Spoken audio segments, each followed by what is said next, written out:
यूं तो उत्तराखंड अपनी प्राकृतिक सुंदरता और पहाड़, बुग्याल और मनोरम दृश्यों के लिए प्रसिद्ध है। किंतु साथ ही यहाँ की लोक कला, लोक संस्कृति और खान पान भी विश्व भर में प्रसिद्ध है। आज हम आपके लिए लेके आए हैं उत्तराखंड में पाए और खाए जाने वाले फल काफल की कहानी।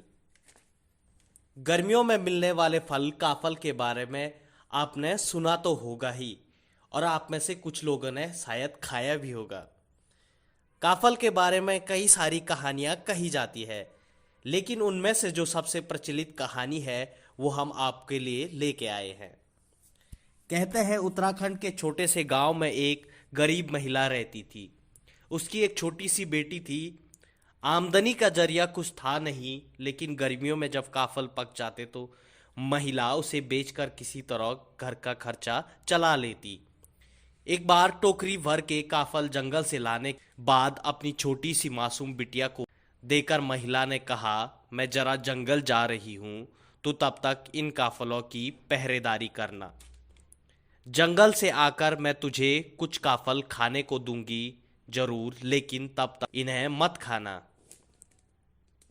तब मासूम बच्ची का मन तो कई बार काफल खाने का तो किया, लेकिन वो तब भी पहरेदारी करती रही। माँ ने जो कहा था, और अंत में बेचारी थककर सो गई। माँ जंगल से आई तो उसने देखा कि टोकरी में कुछ काफल कम थे। माँ को बड़ा गुस्सा आया। मना किया था, लेकिन बावजूद उसके बेटी ने काफल खा दिए।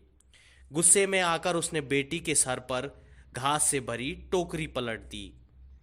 बेटी नींद में थी और नींद में ही अचेत हो गई और अंत में दम तोड़ दिया। सारी रात माँ रोती बिलखती रही, लेकिन रात में काफल की टोकरी फिर से भर गई। तब तक महिला ये समझ गई थी कि दिन की चटक धूप से काफल मुरझा गए थे, लेकिन रात की ठंडी हवा से काफल खिल गए। अब माँ को अपनी गलती पर पछतावा हुआ। उसी पल सदमे से वो भी गुजर गई। कहते हैं कि माँ बेटी मरने के बाद चिड़िया बन गई।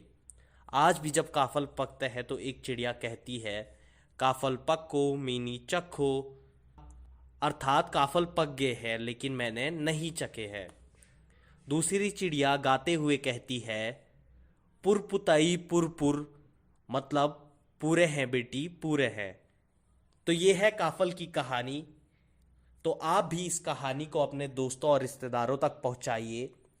इस वीडियो को ज़्यादा से ज़्यादा शेयर करें और द यूकेपीडिया को उत्तराखंड से जुड़ी ऐसी ही रोचक जानकारियों के लिए फॉलो करें।